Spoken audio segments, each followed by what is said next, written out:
So, flash forward. We're dealing with a Team A that today thinks the totalitarian ideology that makes absolutely no bones about its determination to destroy us can best be dealt with, they don't call it détente, but they call it engagement. If only we just reach out to these folks enough and give them political concessions, perhaps technology, trade, economic incentives, other political as well as strategic benefits, surely they'll leave us alone. Well, we decided, in the absence of a George Bush in the CIA, Leon Panetta did not call and say, hey, let's do this again. We sponsored a Team B2 at the Center for Security Policy. Some of the folks are prominent individuals you probably have heard of, or certainly would recognize their former positions. The Director of Central Intelligence under Bill Clinton, Jim Woolsey, great friend of, I know, both the RJC and certainly the AFIO community. A former director of the Defense Intelligence Agency by the name of Ed Soyster, Lieutenant General, U.S. Army, retired. Former number 2 in the Pentagon's intelligence shop, former Deputy Undersecretary of Defense, Lieutenant General Jerry Boykin, and Andy McCarthy, who you may read in National Review online. If you don't, I encourage you to do so. It's brilliant stuff. Also the author of Grand Jihad and Willful Blindness, 2 must-read books on this subject. Andy was formerly a federal prosecutor who put the blind sheikh away when these guys tried to blow up the World Trade Center the first time. Those are among the most illustrious of the group. We had about 15 others, all very serious professionals who came together to put this study before, hopefully, not only the American people, but the next Ronald Reagan, who I hope will take this information and ensure that we not only have a government that gets all this right, but we will have this country and freedom, the free world, I like to think of it, prevail over today's totalitarian ideological threat.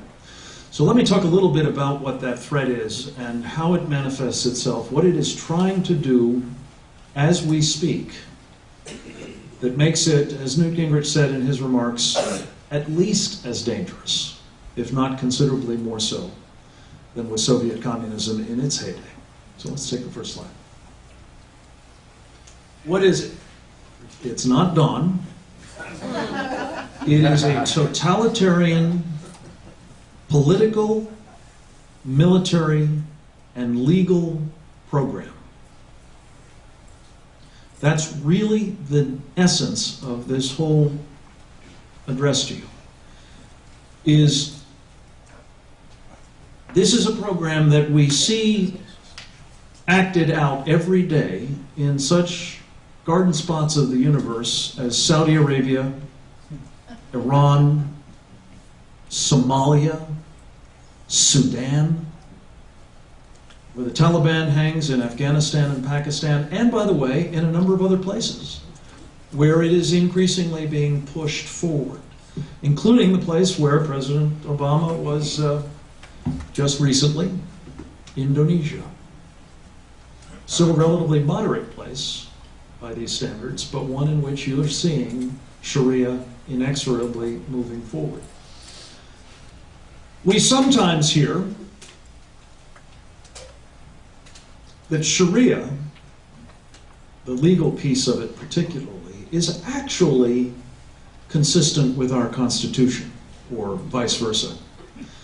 This reminds me of that wonderful old line by Groucho Marx, who are you going to believe, me or your lying eyes?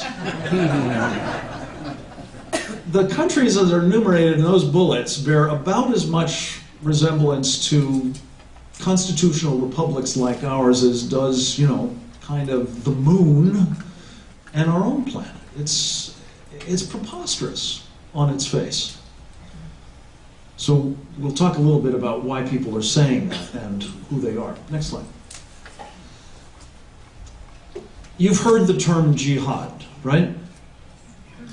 Jihad is holy war.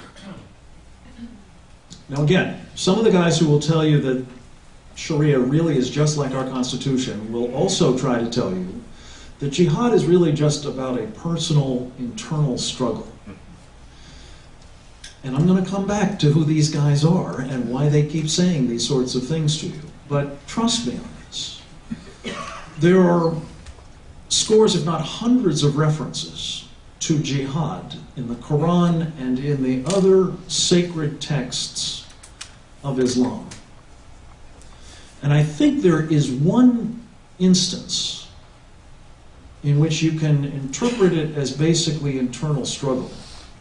And in all of the other cases, it is explicitly war, preferably violent, as I'll mention in a moment. Any people of the book here? Christians, Jews? Okay, good news, folks. You get 3 choices under this program. You get to convert to Sharia. You get to live as second-class citizens. Those particularly our friends in the RJC can talk to you about what, say, under Nuremberg laws in Nazi Germany, second-class citizenship can look like. Not pretty. Or you can die. Those of you who are not people of the book, sorry, you don't get the second choice. It's just convert or die. Anybody find these choices appetizing? Thought not. Okay, next slide. This jihad business, as I say, is about violence because Muhammad's example, he is the exemplary Muslim, after all. Muslims are told they are supposed to emulate Muhammad. Muhammad became a great warrior, very successful. But he started life as an itinerant, impoverished, powerless, religionless individual in Mecca. And what the experience of Mecca, and actually some subsequent experiences when they kicked him out of Mecca and he moved to Medina, taught him was, you got to be practical about this thing. If what the Soviets used to call the correlation of forces is against you, you better not use violence, because that can be really counterproductive. If the other guys are stronger than you, you could wind up dead, for example. So under those circumstances, you're excused from doing what you're otherwise supposed to do. As we've seen people who adhere to this Sharia program try to do. In some cases successfully, for example, in 9/11 and Fort Hood. Some cases not, thank God. Like the Times Square bombing, and the Christmas Day bombing, and most recently this package business, also in the New York subway system. But where it's not practical, next slide. You're still supposed to engage in jihad, it's just not the violent kind. It turns out that there is this other sort of way that you can still serve, you can still perform as Muhammad did, because after all, Muhammad, when the correlation of forces wasn't good, engaged in what we now have come to call stealth jihad. In our book, we talk about it as pre-violent jihad. Not peaceable, but just waiting till the correlation of forces changes, which is what Muhammad did. So the point is, this is for exactly the same purpose as the violent kind of jihad. This stealth, or if you will, civilization jihad, is still supposed to be about bringing about the triumph of Islam worldwide under a global government many call the caliphate. Next slide. Arguably the most important of the organizations worldwide that is pushing forward on this stealth kind of jihad is an outfit known as the Muslim Brotherhood. I don't know if you've heard of these guys, but it's sufficient for the moment to say this is an international operation based in Egypt, started in the early 1920s by people who didn't like the fact that Ataturk, the great Turkish reformer, did away with the caliphate, secularized Turkey, and basically banished all of this Sharia stuff. These guys resented it, and they wanted to reestablish it, and they've been hard at it ever since. And what I'm going to tell you in the remaining part of this program is they're making great headway. Now these alphabets, this is not an eye chart for you, but this is exemplary of, not hardly exhaustive, but exemplary of the alphabet soup of Muslim Brotherhood front organizations that are operating in this country. I'll decrypt them for you in the intelligence business.